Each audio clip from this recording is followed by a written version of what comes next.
I chose a very windy day to do this video in, and let me say, even with the bigger motor, even with the tri-blade prop, it doesn't like the wind very much.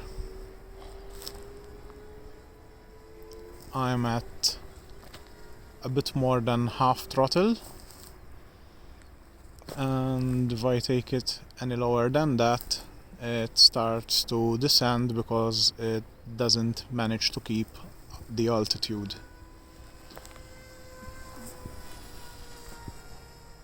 The motor is also bigger. I will put the specs of it in the description. It's still a 2400 kV unit. It's running on 2S. It's a beautiful sky, but the plane doesn't really like the wind. If you see it jitter, that's because I'm filming with one hand and it's in stabilized mode. I've been flying larger circles than this for the past half hour. I'm trying to see the battery life of it.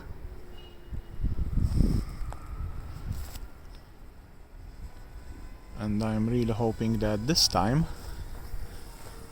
I don't get scared by any dogs, as what happened last time, and I don't lose sight of it and I don't crash it.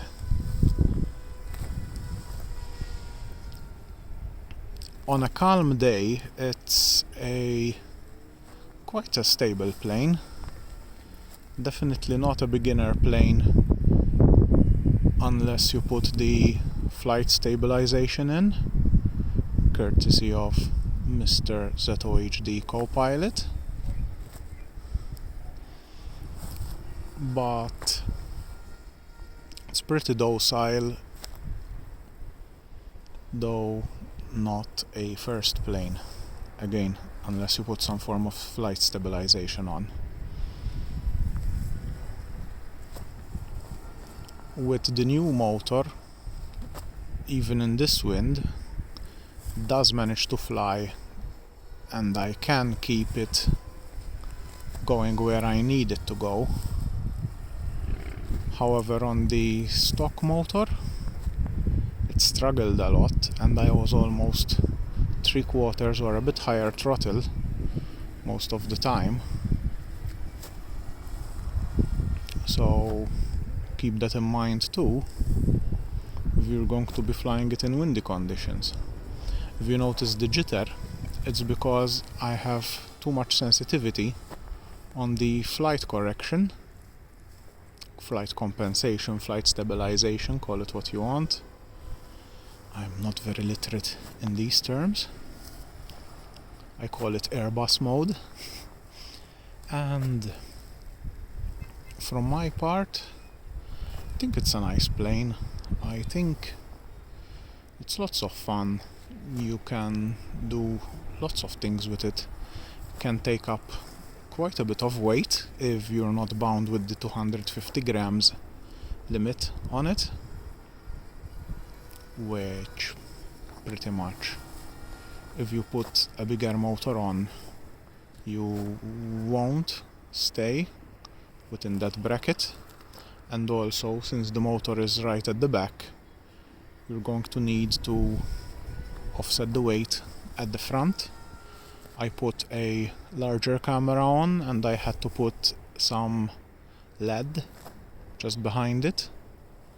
Tire weight, I think I've got about 15 grams of it, since the motor is so far back. To offset the difference in weight, I had to put quite a hefty weight at the front. I don't know what to say. I'm just rambling at this point.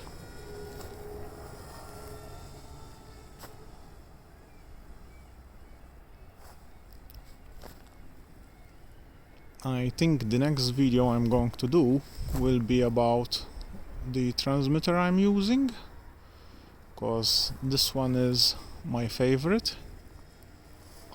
I have 4,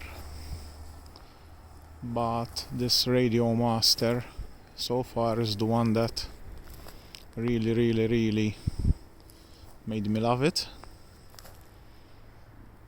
It's running right now the RM module by a Far Sky, and you may be correct in saying that it shouldn't, but there's a mod that you can do, a hardware mod, where you add 3 wires, 3 wires, 1, 2, 3, to its innards, and flash it to the latest version of OpenTX, and select the R9 module edition, or TIC, or whatever you want to call it,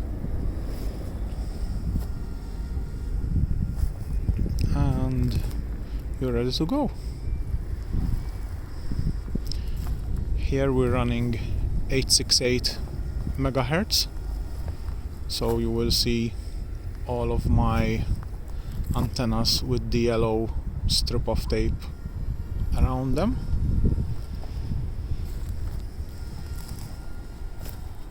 And so far it's been perfect for my needs. I sometimes fly over water,